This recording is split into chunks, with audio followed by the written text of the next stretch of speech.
Și acum, atacul. Mai omorât. Dumnealor au considerat. Repetiție, Mai vorbești, mai discuți, nu? Am ținut să-l aducem pe Cristi, de ce? Pentru că, pe lângă că e unul dintre apropiații lui Mihai Rotaru, sunteți prieteni, din câte știu. Da, Dar prieten. fără funcție la club, nu? Fără, cred. Nu am nicio funcție la club. Și nici n-ai avut. Am avut în divizia B. Cred că e între puținii care ne poate explica, sau vă poate explica, vouă, fanilor Universității Craiova, dom'le, ce se întâmplă? Păi ce se Deci întâmplă? care e buba? Unde e buba? La echipa asta de nu ajunge la trofee. Și avem un moment acum, iată, meciul de ieri, ai fost la meci. Am fost la meci. Cum l-ai văzut? După bucuria care am trăit-o sâmbătă seara, sincer, mă așteptam. Chiar ieri de dimineață l-am sunat pe Mihai și am discutat cu el și nu mi-a răspuns la... El e un tip foarte matinal. La 7, 7 jumate este în picioare. L-am sunat ieri la 8 și deja nu a răspuns. La 9 m-a sunat înapoi și am zis, bă, avem meci astăzi. Trebuie să fii, pe exemplu, la 7 în picioare. Și el a spus, domn, din câte știu eu, că a vorbit și cu antrenorul și cu Petre și cu colaboratorii lui și a spus, domnule, stai liniștit că vor da totul pe teren băieții în seara asta să ne calificăm. Din păcate, euforia a fost prea mare după meciul ăla cu Rapid. Adică probabil n-am știut să gestionăm victoria cu Nu Rapid. am știut și probabil și recuperarea nu s-a făcut cum trebuie. Deci ai văzut și jucători obosiți? Aseară? Pe eu aseară, în afară de Maldonado, toți jucătorii au fost obosiți. Mai puțin Maldonado. Atât. În rest, toți au fost și risipă foarte mare. Și Cu echipă ca Oțelul chiar trebuie să alergi. Și cu echipă chiar, da, chiar trebuie să alegi, trebuie să fii 100%. Ea oricum aleargă mai mult decât tine. Acum Adică eu... era o strategie mai bună să bage jucători pe care nu i-a folosit până acum, adică care nu au intrat cu Rapid din primele sau nu au jucat mai mult cu Rapidul? Nu știu dacă a încercat să bage ce avea cel mai bun la dispoziție la ora jocului. Ne gândim că ne lipsesc cei mai importanti jucători ai noștri, chiar dacă Mitriță e cel mai sclipitor dintre componenții universității, jucătorii noștri care au tras greu bancul și cu Screciu lipsesc. Și să revin puțin, meciul ăla de sâmbătă a fost un consum mare de energie și de nervi. Și emoțional. Și emoțional. Și atunci ați revi mai greu. Și probabil a avut și un moment de relaxare și că am ieșit. Și nici nu par genul de jucători care să se poată implica în două competiții în același timp. Da, tocmai de asta s-a resimțit lipsa lui Bancu. Nu știu cum se face că Bancu tot timpul când avem meciuri din astea cheie, dacă ne aducem aminte și când am jucat cu finala campionatului pe masă la Craiova, Bancu nu a fost. Fiind capitanul echipei, când zicește capitanul, contează foarte mult. Da, am fost și Pavel Bade aici și l-am întrebat la fel. Care crezi că ar fi explicația pentru, hai să luăm ultimii 10 ani, de când să zicem că echipa asta a luat o altă turnură. Care ar fi explicația de ce nu s-a reușit câștigarea campionatului? Că până la urmă, toți suporterii Craiovei asta vor, campionatul. S-au câștigat 2 cupe, dar campionatul, am jucat o finală, am ratat-o din păcate, să zicem că a fost pandemie. Da. O explicație, tu cum vezi? O explicație este, dacă primim din punct de vedere financiar, CFR-ul a avut an de an 20-25 de milioane de euro buget. FCSB a avut undeva 15-18 milioane. Noi am fost tot timpul în jurul la 12-13 milioane. Păi asta a fost și ierarhia în clasament, nu? Și asta a fost și ierarhia în clasament. Ordinea echipelor după buget. După buget. Așa este și Singura explicație, bugetul? Nu este singura explicație. S-au făcut de-a lungul timpului și greșeli. La început toată lumea greșește. Probabil și desele schimbări de antrenori au contribuit nu știu, sunt mai multe chestii. Și anumiți jucători, ba accidentările, cum e cazul lui Colici, care la un moment dat se anunța un transfer care să depășească 15-20 de milioane de euro și din cauza accidentărilor, acum sunt multe, unele sunt motive care au la bază și unele sunt inexplicabile. Acum, hai să o luăm așa, că până la urmă, dacă stau bine să mă gândesc, cred că Craiova a avut cei mai buni antrenori. Deci, cred, în afară de Șumudică, dintre toți cei care au câștigat campionatul în ultimii 10-15 ani, toți antrenorii au trecut pe la Craiova.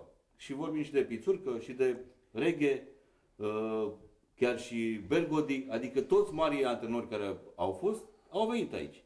Unii cu rezultate mai bune, alții cu rezultate mai puțin bune. Deci, n-a zice că de antrenor ar fi problema. Hai să ne uităm la jucători. Poate selecția de jucători nu a fost cea corectă?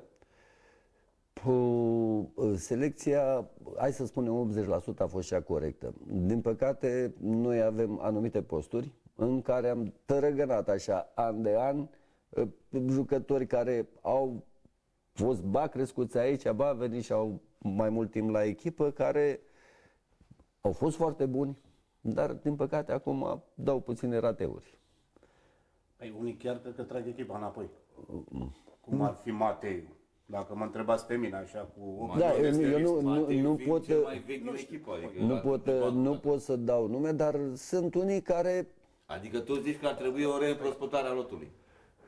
S-a încercat și chiar s-a reușit. Să ne gândim, când a venit Eugen Neagoe, au plecat 7 jucători.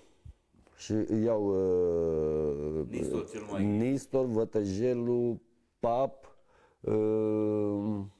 împrumutat, cine, Vlădoiu, parcă Vătăjelu a fost... Vătăjelu a fost definitiv. Deci tu sugerezi că mai trebuia cu aducerea lui Jean de Neagoe, deci atunci a încercat Mihai o reformatare a lotului. Da, deci și chiar, da, și chiar a reușit-o, s-a făcut un retur foarte bun în play-off și am început puțin șchiopătând. Dacă nu greșesc, a fost și cel mai ghinionist.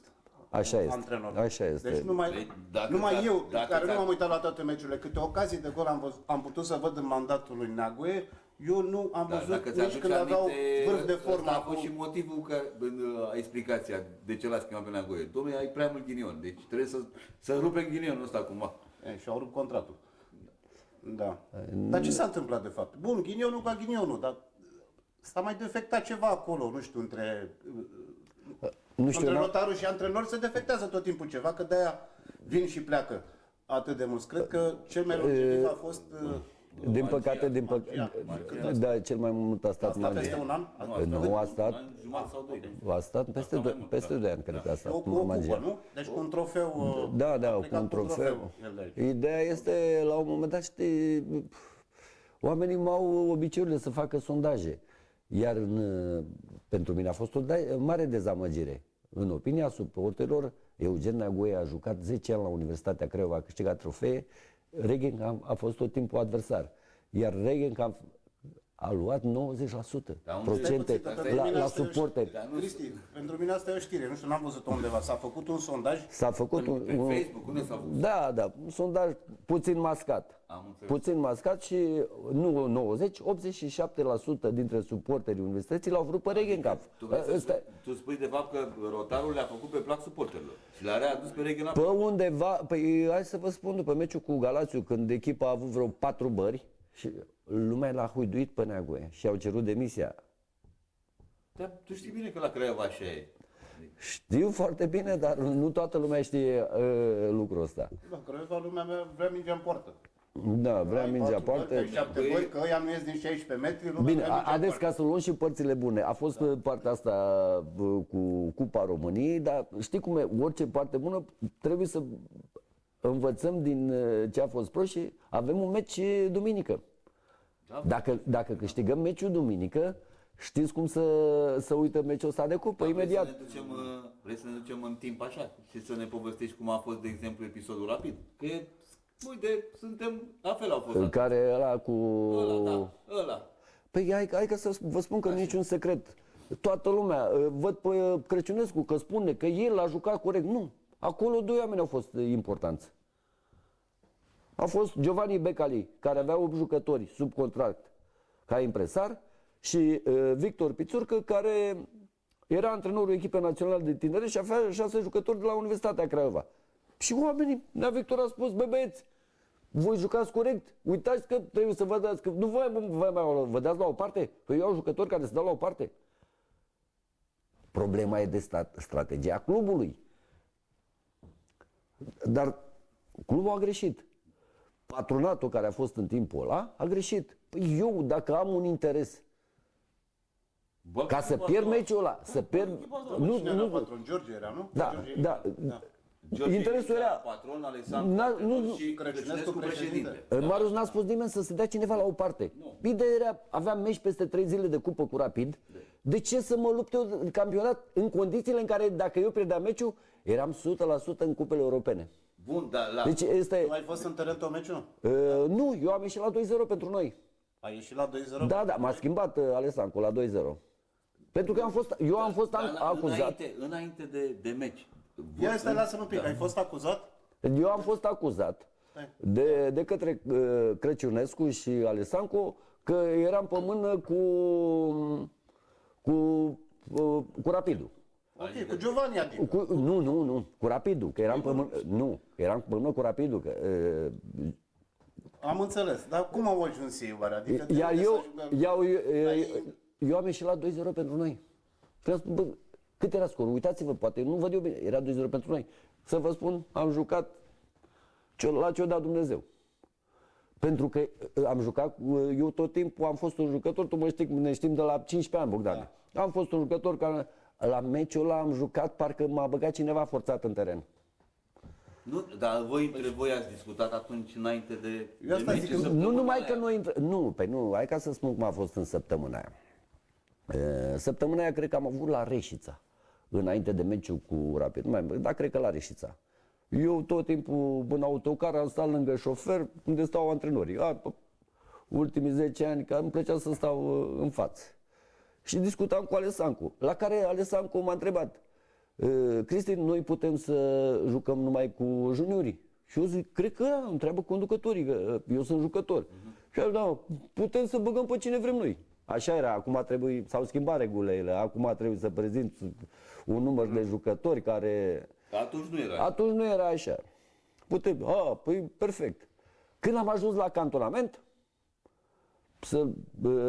toți aveam mașinile la cantonament, cum făceai deplasarea înainte, să luăm mașinile să plecăm. Pac, a venit Alessancu și îmi spune, gata, toată lumea în cantonament, nu mai, intrăm în cantonament. Ședință.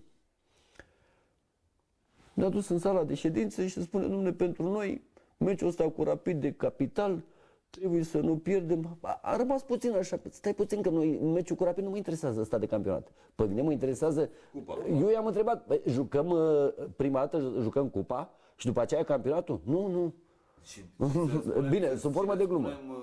Celor care ne privesc, că noi atunci dacă pierdeam cu Rapid, eram automat calificat în cupele Eram în cupele europene, plus de asta, plus aveam șanse mari să câștigăm Cupa României.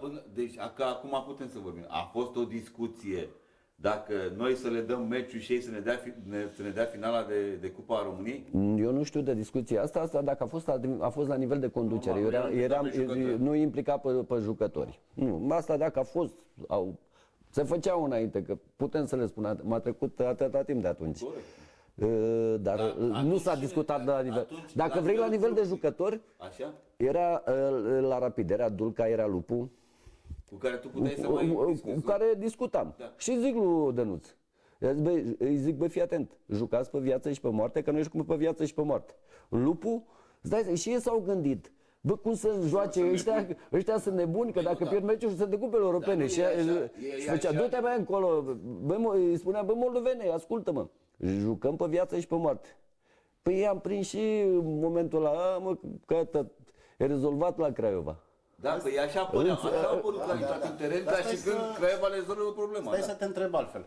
Dacă erai antrenor atunci, facem un scenariu, oricum faptele s-au prescris de mult. Dacă erai antrenorul Craiovei atunci, știind că Da? Deci la nivelul patronatului. S-a purtat mai o discuție acolo, că n-aveai cum să nu o porți. Da. Da? Când ăla erau mizele.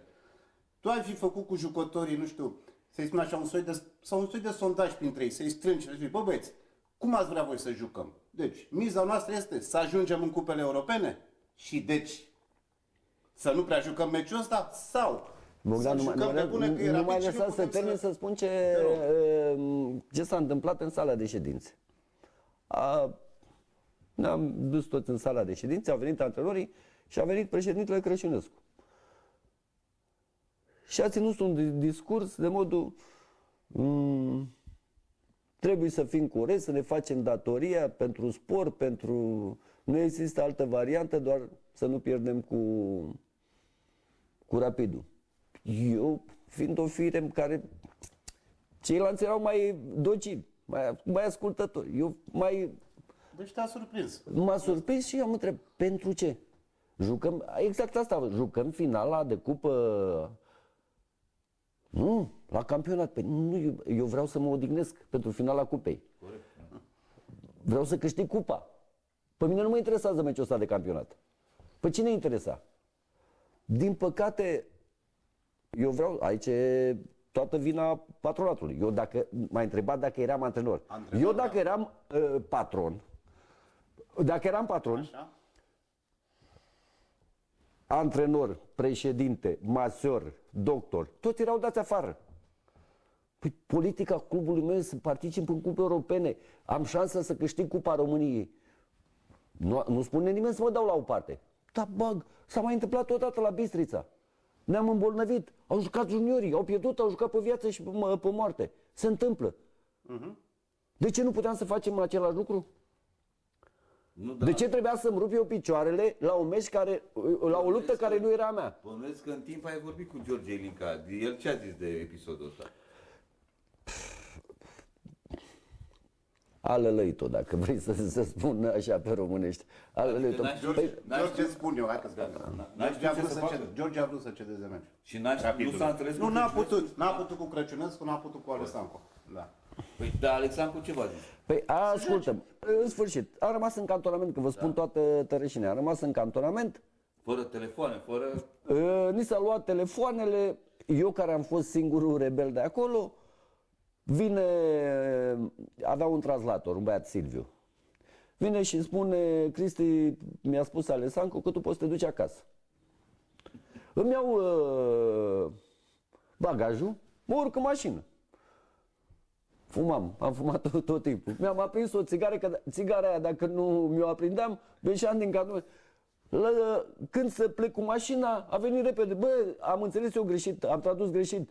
Nu a vrut să aibă o discuție cu tine. Că doar că plecam din cantonament, eram liniștit, nu jucam, mă pregăteam Deci pentru... asta a fost ideea, să nu joci? Nu, eu nu vreau să joc. Păi Adică tu eu... vrei, dar dacă ți-a dat drumul, era clar că nu... Nu, au zis, băi, ăsta e împotriva noastră. Am înțeles. Cu toate că nu eram împotrivă. Eu au înțeles greșit. Mie trebuia să-mi explice de ce trebuie să mă lupt acum pe viață și pe moarte, când eu peste 3 zile puteau să-mi explice. Că asta nu înțelegeam. De ce era un capăt de țară să nu pierd cu Rapidul acasă? Asta era o întrebare și o retorică a ta. Ei ce să-ți fi răspuns? Că n-aveau ce să-ți răspundă decât dacă ți-o spuneau în față. Dar eu mă întreb acum, n-au riscat cu tine titular, da? Suspectându-te că ești cumva pentru a ceda meciul Rapidului? Că ai intrat titular până la urmă. Da, titular am fost. M-am gândit pe undeva, au vrut să mă expună. Dar eu ți-am spus, Bogdan, am jucat meciul ăla ca și nu era un meci demonstrativ. Înțelegi? Au dat gol. Valabil, Rapidul. Și zic lui Salomir, vezi mă că te faci de râs că a fost gol. Eu jucam, dar nu dădeam totul. Nu dădeam totul, nu că aș fi avut vreun interes. Practic, mi se părea o anomalie să mă lupt pentru ceva contra mea. Asta era singura explicație. Dar în sfârșit, a trecut, asta e. Da, pe vezi, asta a fost practic și împotriva, deci atât împotriva intereselor clubului, Că- ale că și- patronatului că și împotriva intereselor jucătorilor. Pentru că noi la participare în Câștigați cupele europene, asta n-am înțeles niciodată, că am mai discutat cu colegii, bă, noi la participare în cupele europene Aveți o primă, promis. aveam 15.000 trecut în contract, 15.000 de dolari fiecare jucător. Și de bani avea George atunci. Păi și atunci mă faci, păi nu că aici mă faci să mă gândesc și în altă parte, m-am gândit după ani de zile. Bă, înseamnă că Patronatul a fost- și patronatul n-a vrut ca să, înțelegi, a fost bine, a fost o situație care... Patronatul că o să pierde și Cupa României. Nu știa. Așa este. În sfârșit, nu cred... Dar Nu cred. finala cum a fost? Finala nu ne-au dat nicio șansă, ca să spun nicio șansă. Ne-au luat cu arbitrii, cu toți, de la vestiare.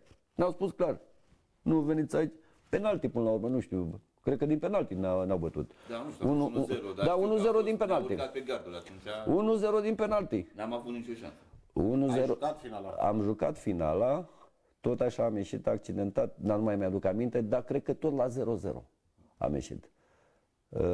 Sau s-ar putea imediat după mine, nu mai mi-aduc bine. Era Lupu atunci la Rapid? Da, era. Aha. Dar mai povestește-ne după meciul de la Craiova, prin vestiare, ce s-a întâmplat atunci, care au fost reacțiile? Nu, în vestiar să știi că n-a fost. La un moment dat stăteau patronii pe afară, făceau semne, băi, vreți să transmiteți ceva la echipă? Veniți în fața echipei. Adică, de ce să transmit eu ceva care nu știam ce să transmit? Nu termina. Dacă eram patron, toți zburau. Toți. Și nu băgam echipa de tineret, că atunci era cu tineretul. Nici juniorul nu. Băgam junior 2. Dacă eram patron. Da, făceai un pic de istorie cu gestul ăsta, dar Nici măcar... undeva cred că Păi nu, dar acum noi suntem acuzați de prostie sau nu? Toți care au fost atunci. Suntem Noi suntem acuzați de prostie sau de alte interese. e o pagină de prostie Da. în istoria clubului. Dacă dăm interesele la o parte, ai o pagină de prostie. Nu putem să numim altceva. Că apare domnul Crăciunescu și spune, nu. Tu ai fost salariat al clubului, tu ai făcut un rău clubului. N-a zis nimeni să te dai la o parte cu Rapidul, niciodată. N-a zis. Dar trebuia să mă odihnesc că aveam meci pentru 3 zile. Se întâmplă și la marile echipe când au anumite meciuri, că e Manchester City, că e Real Madrid, că e Barcelona. Au meciuri în care nu interesează, practic. Și atunci bagă alții în teren care n-au jucat până atunci. Se făcea Craiova de râs băgând în teren, nu știu, 7, 8, 10 copii? Se făcea de râs atunci? Nu, ți-am și La spus. 4, 5, 6? Nu cred. Nu cred că aveam echipă bună la tineret. Ar fi putut, că presa atunci ar fi speculat chestia asta și... Păi da, ce m-a deranjat, am jucat la Bistrița, s-a întâmplat să răcim 7 jucători într-o noapte. Și de ce atunci au jucat cu tineretul? Și de-aia a bătut Bistrița 1-0. Da. Probabil dacă jucam noi, luam mai multe. N-ai de unde să știi. Nu? Spune-ne cum vezi situația de la cealaltă echipă la Craiova, de la echipa de... Sincer, nu prea o urmăresc.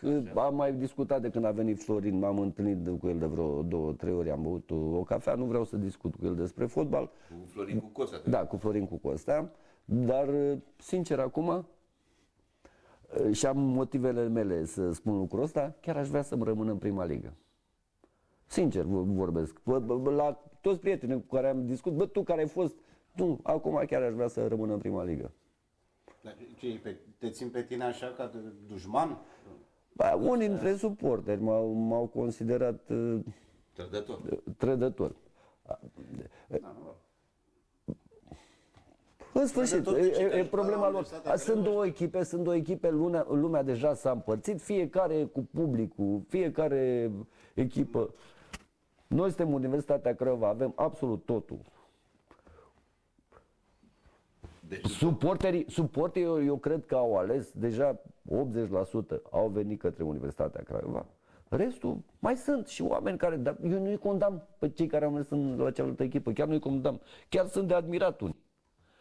Au rămas puțin tăi săraci acolo, că mai e o mână Dar de oameni. sincer, Asta acum văd și am eu. motivele Asta- mele, poate peste 5 ani o să spun ce motive am avut. Dar am motivele mele, chiar să țin cu ei să se salveze. Poate te ofertează la Mititelu în conducerea clubului. Nu, asta este exclus. Este Exclus, da. Nu merge acolo? Nici să mă oferteze, nici să mă duc, deci asta este exclus. Deci nu te Și nu sunt genul de om care să spun ceva și după aia stai că nu știu ce s-a întâmplat și m-am întors. Când am spus nu e nu și cu asta basta. Măi, el și-a asumat, bine, tu zici că nu urmărești, dar poate niște știruțe așa, mai ales ieri alaltă, cred că ți-au trecut pe la ureche, că ai văzut că e cel puțin aparent, e un conflict între tată și fiu acolo. M-am uitat la Digi, dar te rog să mă crezi când vine Da, vorba...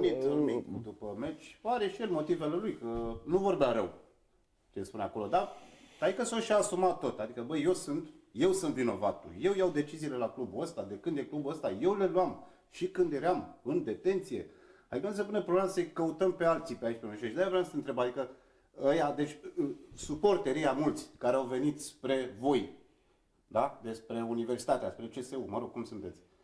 Din cauza asta lui Mititelu, adică din cauza lui Mititelu sau sunt și alți factori acolo? Nu știu, rezultatele, seriozitatea clubului. Seriozitatea clubului, rezultatele, chiar dacă rezultatele, dacă e să ne uităm, se lasă așteptat.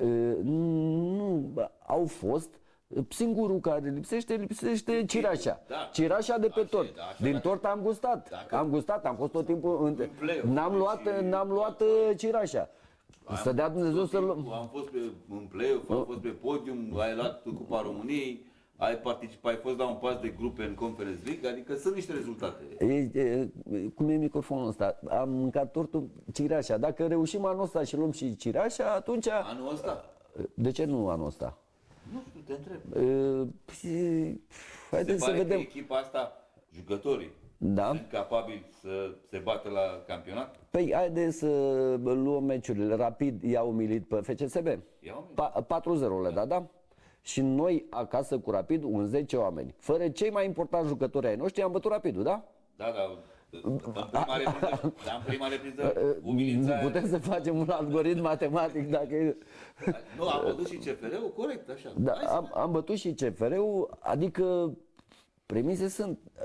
Bine, din punctul meu de vedere, 90% se va juca... Adică dacă bate duminică FCSB-ul, s-a terminat campionatul. Eu zic că s-a terminat, dacă bate. Dacă e X, se mai joacă. Mai vin și celelalte, nu se știe. Toate echipele sunt echilibrate acolo, să știi. Nu e, FCSB-ul nu e peste ceilalți. Adică oricine poate să bată pe oricine. De asta e frumos. E un play-off care chiar oricine poate să bată pe oricine. Și sunt atâta puncte în joc. Mai sunt, cred că, 24 de puncte. Mai sunt 24 de puncte. 8 meciuri mai sunt. 24 de puncte mai sunt puse în joc. Dacă noi joci una cu alta, e destul de complicat. E destul de greu ca una să meargă metronom. V-am spus, echipele sunt echilibrate, care... Ce șanse procentual dai Craiovei? În momentul de față? Da. În momentul de față nu pot să vorbesc, după meciul de duminică aș putea. Dar eu cred că avem undeva, procentual, FCSB are 60% de câștigarea campionatului, noi undeva la 20%. Și mă repet, celelalte două încă 20%. Celelalte două și chiar Farul. Poate să se implice și Farul. O să vedeți. Păi, Hagi e resemnat, l-am văzut ieri. A fost resemnat, cred că și înainte de meci. Nu l-am văzut, eu știu pe Gică foarte bine. Pe mine m-a surprins faptul că el înainte de meciul cu FCSB a stat vreo 4-5 zile în Spania. Chiar dacă era liber. Știi care sunt probleme cu fiul său pe acolo? Nu, de ce? Moral, copilul ăla nu joacă.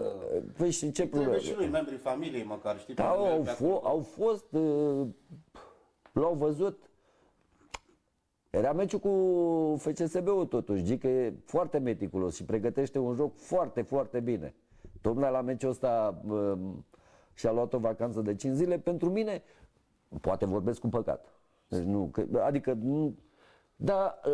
nu spun că a fost ceva. Spun că a neglijat puțin și-a neglijat business-ul în favoarea familiei, dacă vrei. Da, probabil, nu știu. Da. Nu e genul de relație între Ianis și Gică de genul de relație, dacă ăsta de aici. Da. Mititelul cu fiul, Da. E altceva acolo.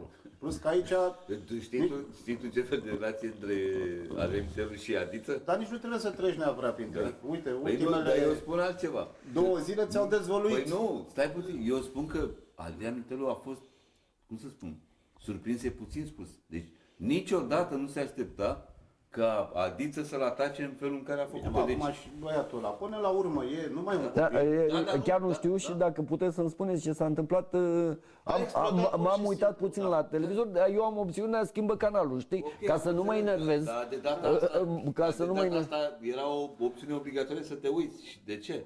Pentru că Nu, după când auzi meciul- știri despre, meciul cu- pac, mut canalul și stau totul liniștit. După Da, meciul cu da, da. voluntari, da. ăla Adiță trebuie a să- ieșit în presă și l-a atacat pe taică și a spus că trebuie să plece, să-și dea demisia de acolo, că toți sunt neprofesioniști, sunt amatori, a greșit, din prea multe dragoste pentru o echipă, uite, a dus-o la retrogradare și să plece. E bine, și Mititelul i-a răspuns că nu mai vorbeau direct. Aia, Dar și prin ră- intermediul și presei. asta I-a dat s-a- și replică. a- Și i-a răspuns ironic, da. așa, uite, mie nu. Chiar mi-a plăcut. Bine, sunt Băi, probleme că lor. copil se scoală la ora 12 și mă învață pe mine să facă și el 5% din cât am făcut eu. În fine, dar eu pe undeva eu îl înțeleg pe băiatul ăla, pentru că, băi, e ce nu atâta, înțelegi? e atâta, Păi, dar ești e o public risipă, și e o ți risipă înjuri tatăl. emoțională, ca să nu mai vorbesc de ea financiară. Știi, la Mititelul, deci în nebunia asta lui, a și spus copilul, bă, Uite, frate, am iubește înțeles. mai mult decât fotbalul, decât pe nevastă sa, pe fiul sau pe fiesa. Adică nu se poate. Și el se uită în teren, știi, se uită la ăștia, ei sunt la retrogradare acum și cu ăle 20 de milioane de euro investite în ultimii 2 ani jumate, cred, păi nu știu, te ia un pic cu căpuțul. Da. Până la urmă. Și el, da, e moștenitorul, Adrian Mititelul. Deci nu puteau să discute între ei Bă, acasă? puteau poate, dar uite, au răbufnit. Nu i-a mai ținut nervii. Uite, mie de asta îmi place la Universitatea, pentru că Mihai Rotaru este un tip foarte discret. Da? Foarte discret. Gândiți-vă că cred că a vândut 30% din acțiunile clubului. Nu s-a făcut publicitate foarte mare. Ceilalți acționari știau unde vin, știau că trebuie să fie discreți cu clubul. Eu vă spun, acum sperăm anul ăsta să ne luptăm până în ultima clipă și să luăm și noi cireașa.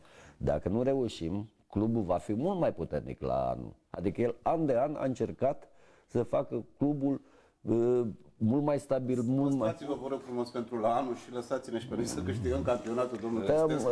nu mai aveți, păi da, îmi place, Să vă odihniți. păi ce e 9 și cu 9 mai pui 1, 10. Și mai vă gândiți la anul, băi, poate la anul. Dar știi că au fost și reproșuri la adresa lui Mihai Rotaru. Uite, unul dintre reproșuri ar fi că a renunțat la Sorin Cârțu, Gică Craioveanu. Nu a renunțat. Ideea a fost ceva de comun acord. Mă înțelegi? Eu cu Nea Sorin am discutat. Dacă vreți, când a venit Nea Sorin la echipă, eu am avut discuția cu Mihai și eram la Golden House și am zis, băi Mihai, nu ne trebuie un președinte care iese să vorbească tot timpul la televizor și cel mai reprezentativ din ce avem acum este Nea Sorin. La care Mihai a zis, Cristi, dacă te duci tu și discuți cu Nea Sorin, că eu știu că Nea Sorin îi place să antreneze. M-am urcat în mașină, m-am dus la cărciumă la Nea Sorin, am stat de vorbă, i-am spus, Nea Sorin m-a întrebat, domne, ce implică povestea mea, așa a început. În momentul în care au apărut zvonurile, eu am discutat cu Nea Sorin. Nici de la Nea Sorin n-am înțeles mare lucru. Ori că a vrut să plece, dar cert este că nu mi-a zis că m-a dat Mihai afară. Păi nu, nu a discuția spus. a fost de felul următor. Domnul Cârțu era președinte, iar domnul Rotaru a vrut să devină dumnealui președinte. Și Cârțu să rămână și el, pe acolo a găsat în Nu club. se simțea fără rol. adică Adică era un nu președinte știu. fără ștampilă. Deci, știi? Nu, să știi că Nea Sorin chiar semna Da. și sume de bani și adică era implicat în activitatea clubului. Păi, atunci Deci era asta președinte cu Adică era sufletul. mult mai implicat decât era Gică Craioveanu, de exemplu. da, Gică nu. Gică a fost Gică era implicat la nivel de imagine. Da, nu, Gică nu venea. El era implicat, mă dădeau declarații. Bine, mă, dar Mihai vorbește și acum cu, Da, cu cu Nea și Sorin, Cică cu Nea și- Sorin vorbesc despre vorbește. fotbal. Au și o loge acolo a lor, adică Craiova Maxima tot. Da, au da, o da. loge la meci. Nu, mă gândeam la altceva. Cum vorbește cu Cristi, da? te Da, duc și eu, cu Nea că te Sorin, mai sună și te întreabă și cu Nea vorbeam, Sorin, și cu ei la fel. Bădiță, da, Deci da. voi sunteți grupului de prieteni. Da, da, da, da, care- da, în Deci continuare. Deci atunci când iau o decizie, tu ești vinovat, că tu nu-i dai tot Nu timpul e, sfaturile cele bune. nu, să fim bine înțeleși. Așa. Eu nu sunt consultat, că eu sunt tot timpul împotrivă la ce se întâmplă. Adică eu sunt tot timpul, mă situez în opoziție. Da, de bulgar ce părere ai? Haideți să vă spun, de bulgar, Așa. un profesionist desăvârșit are o mare problemă de comunicare. Adică- Mare rău de tot. Una e când mă cert eu cu Bogdan și una e când mă cer pe tine. Știi care e diferența? Adică el De la cer La la... antrenamente vorbește tot prin translator. Categoric. Mai vorbește și în engleză, mai asta, dar una e să vorbești aceeași limbă sau să transmiți gesturile tale și starea ta, să o transmiți direct, și alta e să o transmiți pe... Și probabil situația asta se va rezolva. Eu l-am văzut, de exemplu, că eu de la început am fost reticent față de el și cum a jucat echipa, cam am avut dreptate. Dar l-am văzut la meciul cu Rapid așa descățușat, adică chiar am văzut că pune suflet la Da, ceea ce face nu. Gândiți-vă că el a construit Ludogorețul, care s-a bătut, a intrat și în grupele Champions League și... Da, Cristi, dar a construit-o pe limba lui. Asta e, de asta și E spun, prima Bogdan, oară când aud în fotbalul românesc vorbindu-se limba bulgară. Eu n-am auzit, adică nu știu. Hai ca să spun... E exemplul ăsta de la Mititelu. Ăla, Giovanni, a învățat în 2 luni, a învățat să vorbească românește. Păi da, că are pe unul care a stat 15 ani și nu a învățat. Hai să luăm și ambele exemple. Am înțeles că el nu vrea să vorbească, dar vorbește. Să luăm toate exemplele. Nu le luăm numai pe care ne convin. Nu, ideea este, fără glumă, el a avut, la început, după aia ușor, s-a făcut înțeles de către jucători. Adică nu a venit, n-are nimeni o baghetă magică că să vină să dea peste ei și gata, îi schimbă imediat. Ușor le-a schimbat și metodologia de antrenament și a început să și comunice. Probabil a învățat și niște cuvinte românește. Și acum pare că el e dependent de Mitriță. Adică dacă joacă Mitriță și dă Mitriță un gol. Nu este chiar așa. Nu este chiar așa. Într-adevăr, Mitriță e un jucător foarte important, poate e cel mai bun jucător din campionatul românesc, categoric. Driblează cu cea mai mare ușurință, are realizări, dar echipa asta, să ne uităm, celelalte adversare ajung greu la noi la poartă.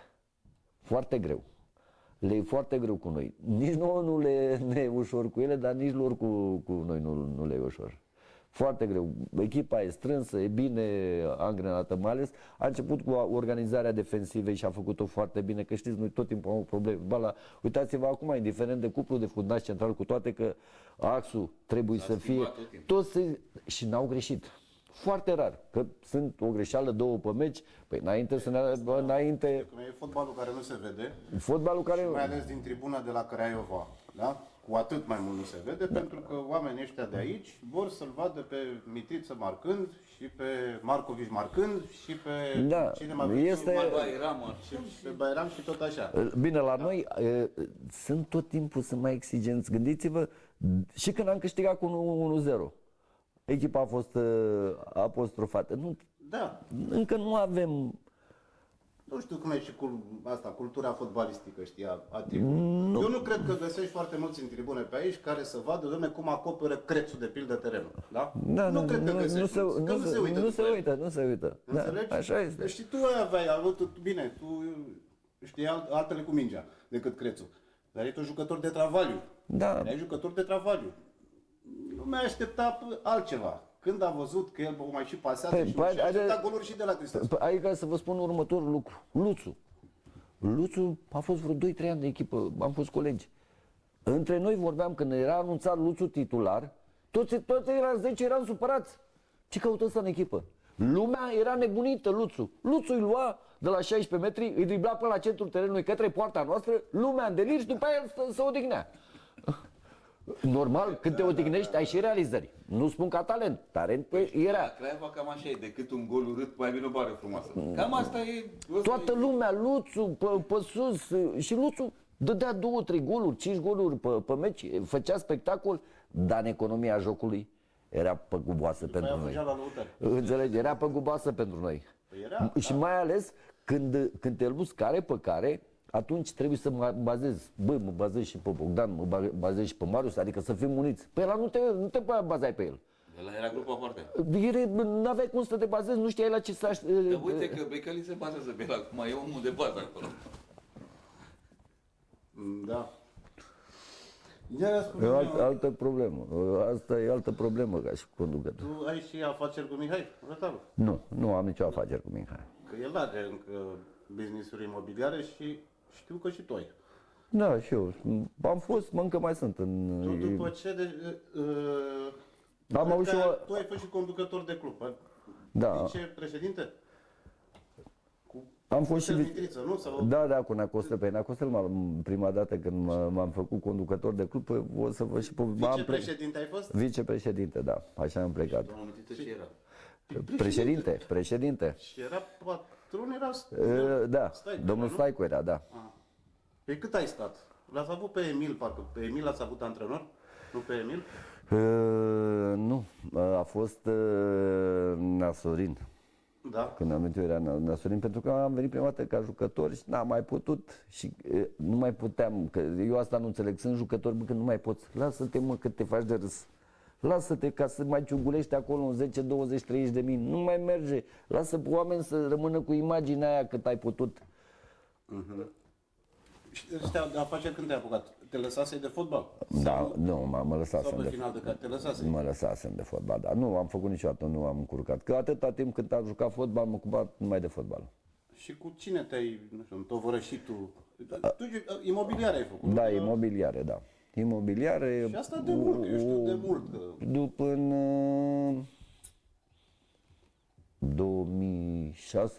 2006-2007, nu mai rețin bine.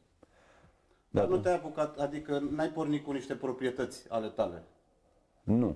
Ai făcut doar tranzacții intermediare imobiliare, nu? Tranzacții imobiliare, mai cumpăram și eu, mai vindeam și eu. Aia, cum făcea sportul național. În anii aia era sport național. Era. Da. Chiar sport național. Păi și era. profitabil. Adică ai Da. făcut bani frumoși? Da, se făceau bani frumoși atunci, până când a venit criza, în 2009-2010. Da. 2009. Da. Și după aia, ușor, după aia s-a reglat din nou. Așa este piața imobiliară. Nu e niciodată, mai ales în zonele astea mai sărace, cum e zona noastră. Nu e chiar cea mai săracă. Așa. S-au dat niște tunuri și pe aici.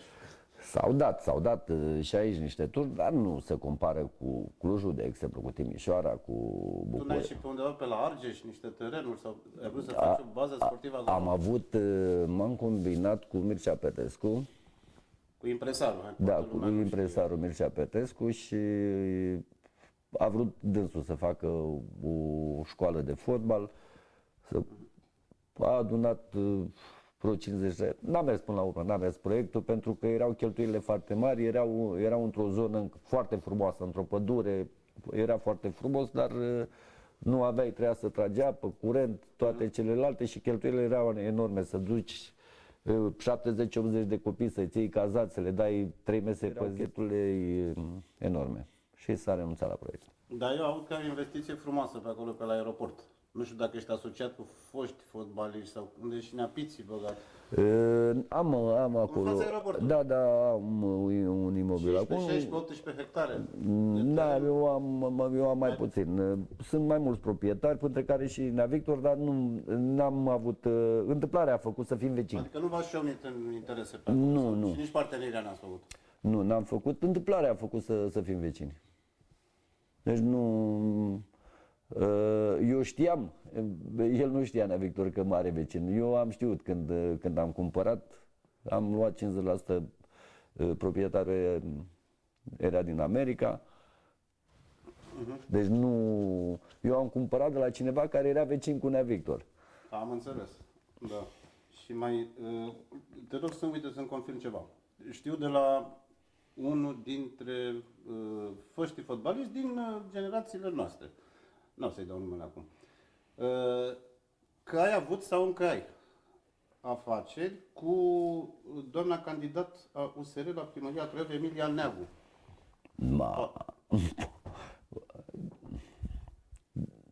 Ce, cum Din păcate am avut. Eu nu știu, păi, din păcate, de ce spun? O să spun mare. Deci, mie nu vine să cred când am auzit că candidează, chiar nu venea să cred. Și o să vă spun, eu am cunoscut multă lume, foarte multă lume. Am cunoscut și miniștri, și doctori, și bagabonți, și tâlhari, toate genurile de oameni. Dar dacă e să fac un clasament între primii 10 mincinoși care i-am întâlnit eu de acurs, ia 1, 2, 3, 4, 5, 6, 7, 8, 9, 10, după aia vin alții. Dar primele 10 locuri sunt ocupate, clar. Să facem să vorbim despre ea ca despre un om de afaceri și nu știu, adică să uităm de faptul că e femeie. Da. Deci vă știți de mult. Da, păi asta spun, până 2006. Din 2006? 2006, da. Și cred că prin 2005 am despărțit, am ieșit din... Ca victimă? Parcă așa am înțeles.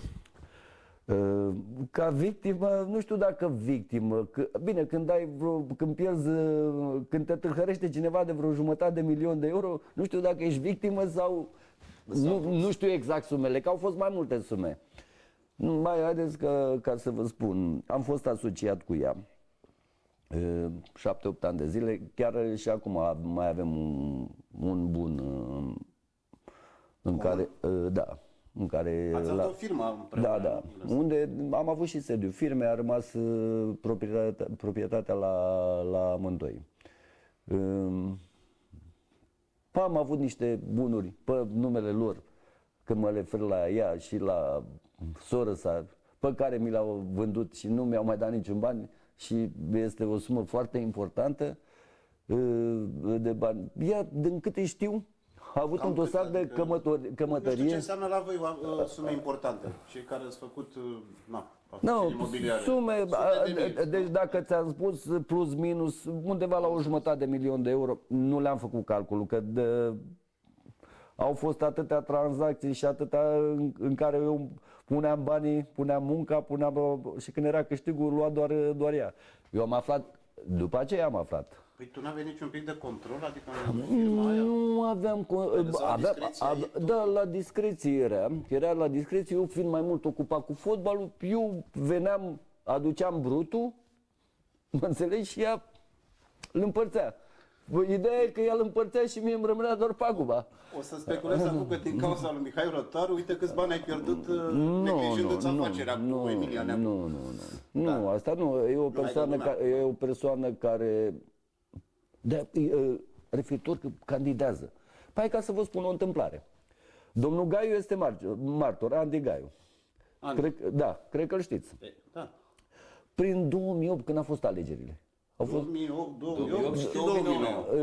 2008 sau 2009. 2008 parlamentare. Îmi zice domnul Gaiu, bă, Cristin, trebuie o persoană care să meargă la țară să fie până asta, fac ei, să stea, cum se numește, ăia care pun ștampila. În comisiile de vot. În comisie, să supravegheze secțiile de votare. Da. Și zic, uite, asociata mea face și ea un ban, ea pentru bani, orice. Înțeleg, pentru bani nu exista. Banul la ea pe primul loc. S-a dus, după care i-a plăcut. De gură e bună, de vrăjeală, de vorbește. Ea vorbește cu tine frumos și să te tâlhărească.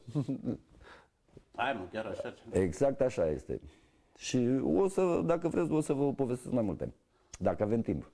Și au venit de acolo, m-am întâlnit cu domnul Gaiu după vreo 3-4 zile și ea vorbește cu ea. N-ar vrea să cocheteze cu politica. Și eu întreb, vrei să te duci în politică? Și îmi spune, da, cuvintele ei sunt. Și zice, nu vreau să intru în politică, că mie îmi place banul. Îmi place să fur. Și dacă intru în politică, mă duc la pușcărie. Poate n-a zis chiar așa să fur. Bă, dar îmi plac banii și... Îmi plac banii și... Îmi plac banii. Și este ispita prea mare. Și mă știi, Înțelegi? Când e vorba de bani, că Până la nu... urmă, Cristi, cum te-a păcălit? Că tu mi-ai spus că ai ieșit în parc cu așa Ce înțeleg eu? 400.000, dar e exact. Auzi, Am avut ce niște- înțeleg eu am- în fiecare zi la păcălit. Bine adunat. Păi mi-au spus persoanele după aceea, lua banii, mai mult decât atât. Dădea bani cu camătă. Și dădea numele meu. Asta nu mai... Păi o să aibă un dosar, cred că îl și are, dădea bani cu camătă și nu mă deranja, fiecare face ce vrea, dar dădea numele meu. Spunea că-s banii mei. Unde îi dădea, domnule? La noi diferite... în Craiova? La noi în Dădea Craiova, bani cu da, camătă da. Emilia Neagu? Exact. Într-un oraș cum e Craiova? Exact. Păi de asta a avut cămătari celebri orașul ăsta al nostru. frate. Păi și ea nu e celebră, Serios? păi nu vezi Deci o doamnă să dea bani cu camătă în Craiova pe fundul noi. ascultă, păi nu, ascultă-mă puțin. Asta spun. Deocamdată știi vreun cămătar până la ea care a candidat la primărie? Uite că avem și un cămătar. Uite că avem și un cămătar care candidează la primărie. Știu dacă Rodion Cămătarul care a fost în primărie, dar nu dădea bani cu camătă. Înțelegi? Uite că avem și, dacă toată Asta lumea... e ușor șocant așa, serios. Deci Nu, o doamnă, om de afaceri, uite, candidat la primărie, adică să afli că ar fi făcut... Voi mă știți deci pe mine, astfel de afaceri- voi mă știți pe mine, eu sunt un tip curajos sau nu? Mie, Eu te știu de mult, da. Când ți-ai dat seama de chestiile astea? le-am aflat de la diversi. După. Mult după sau? Imediat, unele le mai aflu și acum. Păi, de exemplu, m-am întâlnit cu o doamnă avocată și îmi zice, mamă, m-am întâlnit acum vreo lună și ceva în față pe la tribunal. Mamă, câtă ciordeală ți-a dat doamna asta care... În sfârșit. Am găsit un document, să spui dacă îți zice ceva documentul ăsta. Este o ordonanță de începere a urmării penale din 2017. Tu mai aveai afaceri cu Nu, doamna? atunci nu mai aveam. aveai. Nu mai aveam. Știi despre povestea asta? Mă rog, noiembrie 28. Și O să vă spun despre ce e vorba, pentru că pe întâmplător sunt martor aici. o cheamă Mitroi Ana pe cea care a depus plângerea penală. Da.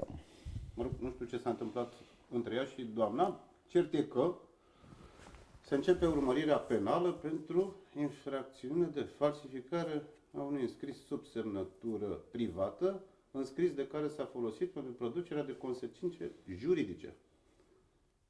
Nu, era antrenată cu mine asta cu semnăturile. Pentru că ea am falsificat semnătura și a mea și a soției. Ea, de la ea putere făcea. De asta eu rămân surprins. Înțeleg că dosarul a fost clasat, dar din motive procedurale. Nu că s-ar fi constatat că n-ar fi existat faptele. Faptele au existat, s-a redeschis, este și ceva pe civil, unde eu sunt martor. Aici, martor Ești martor, da. Haideți să vă spun despre ce e vorba. Vreți să vă spun despre ce e vorba? La ce e asta?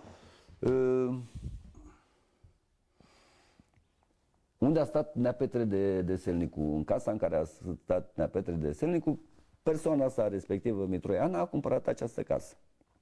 Prin intermediul lui Neagu. Ea, ca agent imobiliar. N-am văzut niciun ban din tranzacție. Deci hai ca să vă spun. După aceea am aflat că 5-10 mii de euro, care trebuia în mod normal 50-50. N-am văzut niciun ban din tranzacție. Măi, într-o zi zice, hai să mergem până la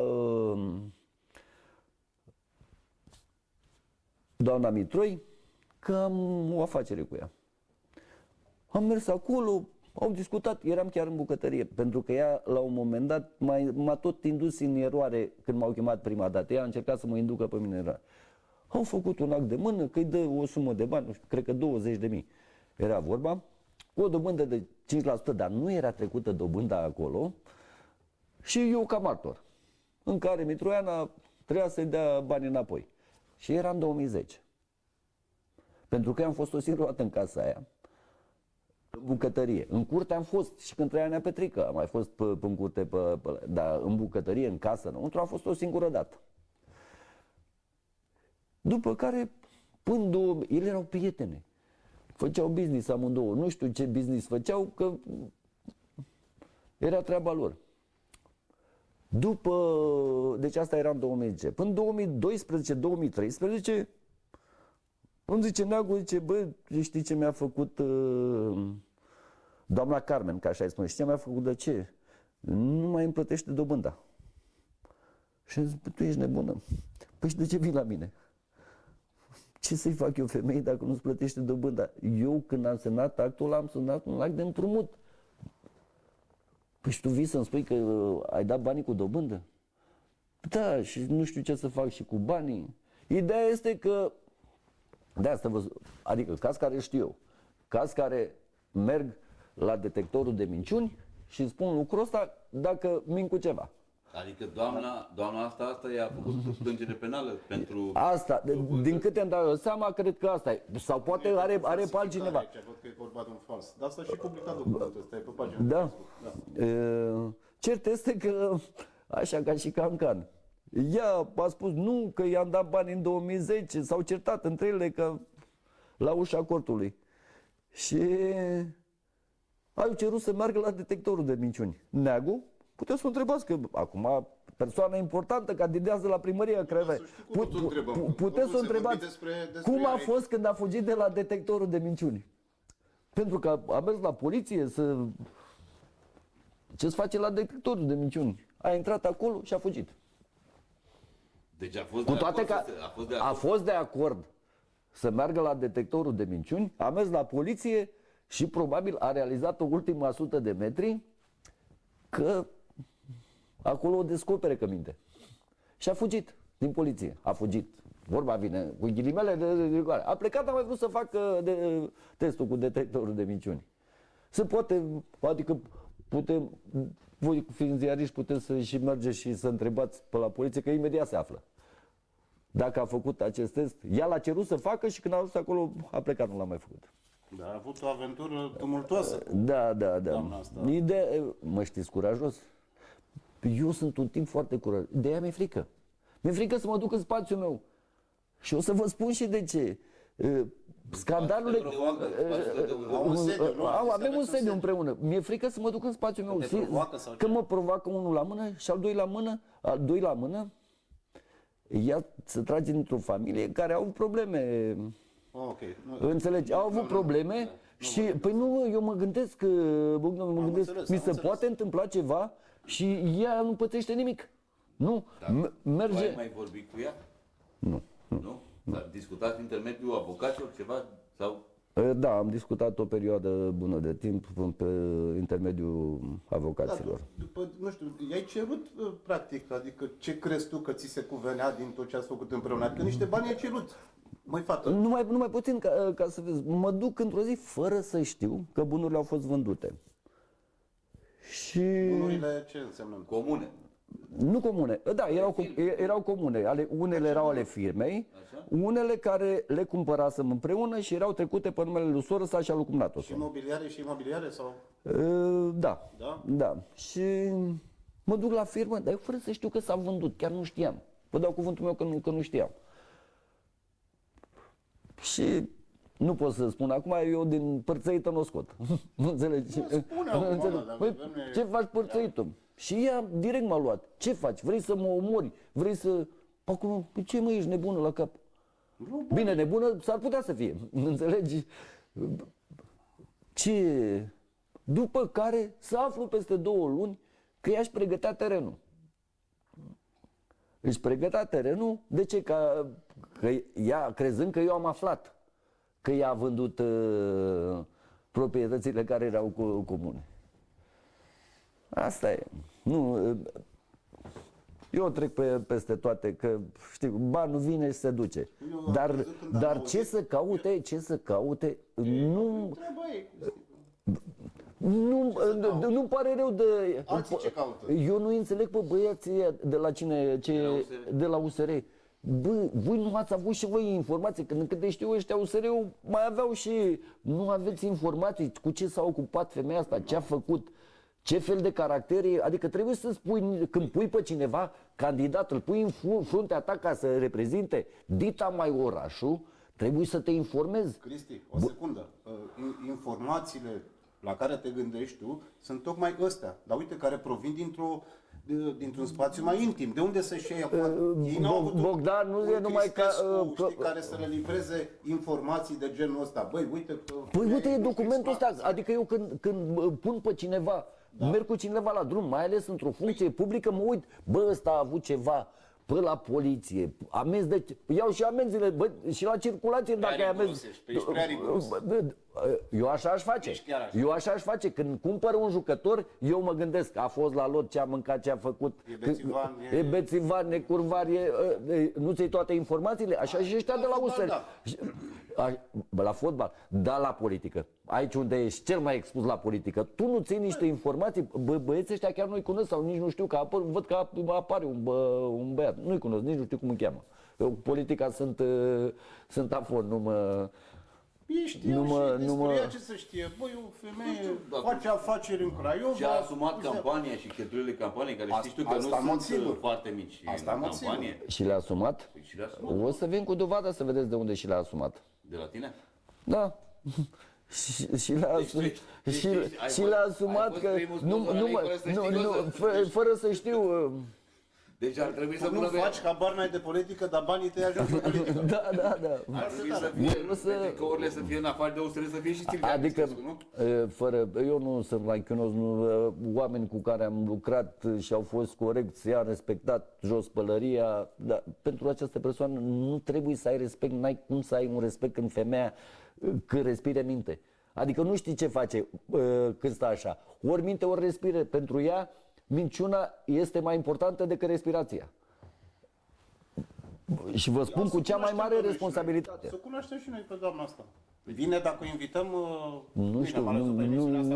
Nu știu dacă o veni, puteți să o întrebați. N-am nici numărul de telefon. Nu le aflu eu, nu-i problemă. Nu poate să fie care atât de secret numărul ei de telefon.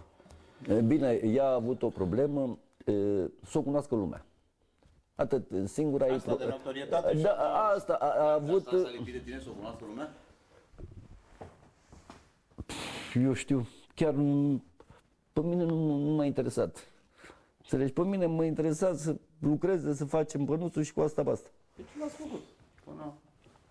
Nu, a luat o parte, n-a luat tot. Înțelegi? A luat, am mai scăpat și eu unele ale mele care le-am făcut după ce ne-am despărțit. Adică asta e. Viața de e palpitantă. Da. Dacă trăim în monotonie, ce să facem? Plecarea de la fotbal, ajungem la politică, e inevitabil. Chiar și cu Silvia Cristescu, care nu face politică. O să mai vorbim. Nu, chiar nu fac politică, dar întâmplarea face că e o persoană cu care am lucrat și care pe mine, v-am spus, într-un clasament de la 1 la 10, ea ocupă primele 10 locuri. Minte cum respiră sau respiră cum minte, nu știu cum. Hai să vedem ce loc o să ocupe Universitatea Craiova.